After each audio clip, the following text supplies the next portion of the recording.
Speaking about Western man and his choices, I should like to begin to speak about the question of choice, which in a way is also the question of freedom. Does anyone have the choice to decide between life and death, peace and war? And to what extent does man have the freedom to make such decision? Man as an individual and we as a Western society. I should like to make a few points which seem to me in need of some clarification. The first point is a good deal of the discussion on freedom is conducted in terms of has man freedom or does man not have freedom? I think this question of freedom or not freedom, as if freedom was a given substance, something which man has or does not have, is only apt to confuse the problem. I would say freedom is not a fixed quality somebody has or doesn't have, but it is a faculty which depends on man's total development, just as wisdom is a faculty which depends on man's development, or in fact our capacity to speak. Let me give you a simple example. If two people play chess, they start out with complete freedom to win. The freedom is equal on both sides. After a few moves, there's already a difference. The possibilities for the one to win are greater than for the others. But still, the one whose moves have been less good than the opponents has still a chance to win. From there on, there is a process in which at one point there is no more freedom for one to win and no more chance for the other to lose. The difference is only that the good chess player knows when he has lost the game a few moves ahead of losing his king. The poor chess player goes to the end and he has to see how his king disappears, and then he's convinced he has lost. Now, if you take the move in the chess play between the first move and that move in which the good chess player knows the game is lost, you see a development of decreasing capacity, decreasing freedom, of decreasing possibility of choice, from the moment where there is full freedom to the moment where there is no more choice. Let me mention an example from a rather unknown book, the Old Testament, where when the Old Testament tells about the story of the liberation of the Hebrews from Egypt, it is said that God hardened Pharaoh's heart. Now, I don't think that means that God wanted Pharaoh to get harder and harder, but it simply means in the process of doing evil, any person's heart hardens. There is a point where we could still decide. After a while, we can decide no more, because our heart has hardened enough by our actions. And again, this is an example for the process of either gaining or losing freedom in the development of one's whole personality. I think we are in the same position today. I believe we have still time to choose life and peace, but certainly the margin of our freedom has narrowed down considerably, and it may not be many years from now that there is no more choice and no more freedom in this. The second point I wanted to make is a question of predictability. Those who speak of determinism in history often mean that a certain outcome is predetermined, there is no other way, hence there is also no freedom. This is often presented, especially by the Soviet so-called Marxist, as Marxist theory of history, which is in fact a misrepresentation. I think the problem of freedom and of determination and determinism in history is not that we can assume there is one cause which will by necessity produce a certain outcome, but that we should rather say what is determined are alternatives, that both in individual life and in historical life of the human race, of a society, what is determined are certain ascertainable alternatives which are limited in scope, In other words, it is not just one outcome which is determined, but there's also not an unlimited choice of events which can happen, but there are various ascertainable alternatives, two or three, or sometimes maybe four, and also these alternatives have their conditions which are ascertainable, and in fact it is the task of the science of man or of the science of society to investigate which are the conditions which lead to various alternatives, and hence also which are the conditions which could lead to choosing the one as against the other. A third problem referring to choice and freedom is one which is very much discussed in the last 30-40 years of Western history, and that is getting stuck in the choice between two evils. Usually people see an alternative between the bigger evil and the smaller evil. They think all they can do is to choose between the two evils, and logically think if they choose the lesser evil, that's better than to choose the bigger evil. What happens in individual and in political life is usually that this only means to postpone the arrival of the bigger evil for a while, but it arrives with all the more certainty. In order to make the point clearer, I should like to tell you a North American Indian legend which deals with the question how the Grand Canyon was created. The story is briefly of a young man who had the outrageous and criminal idea of not marrying within his own tribe, but to marry a girl from another tribe.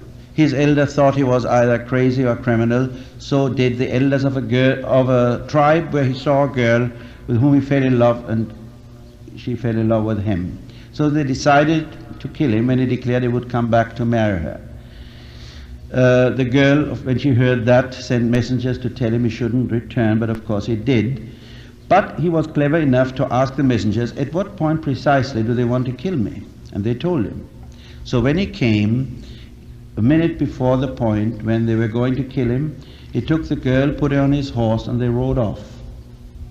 But after a while they saw that the men from the village pursued them. They had fresh horses, there were many, they got closer and closer. And at this point the girl said to the boy, look here, if we go on riding, this will lead only to death. Because the more we ride, the further we ride, the closer they come. There's no sense in continuing what we are doing. Let us do something else. The boy said, more intelligently than most men, let us say, act, all right, what can we do? And she said, let us get down from our horses and pray to the gods. And the boy said, again astonishingly, let's do that. And they got down from their horses, they prayed to the gods. There was a big storm and darkness, and when the storm and the darkness disappeared, the Grand Canyon was between them and their pursuers. Well, this is a very poetic legend of humanism, but I'm not mentioning it for this reason primarily, but for another reason. The girl refused to accept doing something which definitely did not make sense and which would only postpone the final catastrophe. And she has imagination to see that if something does not lead to anywhere except destruction, it doesn't make sense to continue it. And it is still more realistic and more rational to say, let us see whether there is not another possibility. This other possibility in this case is to pray to the gods. Now, we pride ourselves of praying to God all the time, but I think we have very little confidence that this has any use in comparison with our realism of continuing the arms race. We go on with the arms race in a kind of naive optimism, thinking maybe in this way eventually we can avoid war. What I mean to say is that one of the great dangers in making choices is to be stuck in cliché alternatives in continuing actions or direction which cannot lead to anything but destruction, and not to see that there may always be another possibility. And this possibility is the possibility which in this legend is expressed as prayer to the God, the possibility of humanity, the possibility of the voice of truth, the possibility, if you please, of Christian behavior. Eventually, I want to mention a fourth point concerning the question of choice and freedom, and that is the strange thing which happens in human life so often. In individual life, you can observe it every day with yourself or with your friends, but also in political life and in historical life. And that is that man's greatest mistake in living seems to be our inability to know when we make a crucial choice, our inability to know when we are at the crossroads. We all know that man has fantastic emergency powers of energy, skill, imagination, when he is confronted with a clear awareness that here is the matter of to be or not to be, a matter of life and death. People have shown, and we can observe it, remarkable and remarkable gifts which nobody would have thought of imagination and energy once they recognized it was a matter of life and death. We see that with every one of us in a critical situation, driving a car, that we do things which we usually couldn't do.